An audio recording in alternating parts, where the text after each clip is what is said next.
রোববার বেলা 11:10। রাজধানীর কমলাপুর কবরস্থান গলির সিসিটিভিতে ধরা পড়ে লোমহর্ষক ঘটনা। ঠান্ডা মাথায় দাঁড়িয়ে থাকা এই ব্যক্তি হঠাৎ গলি দিয়ে আসা 40 ঊর্ধ্ব এক নারীকে উপর্যুপরি ছুরিকাঘাত করছেন। মাটিতে লুটিয়ে পড়লেও চলে পাশবিকতা। এক পর্যায়ে ঘটনাস্থল থেকে দৌড়ে পালিয়ে যায় ঘাতক।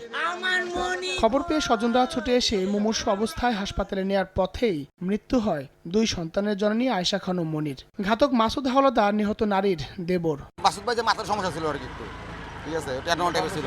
হঠাৎ আক্রমণ করেছে আর কি বাবির উপরে। মানুষ খুব ভালো ছিল, আর মতন মহিলাই কমলাপুরে বউ নেই।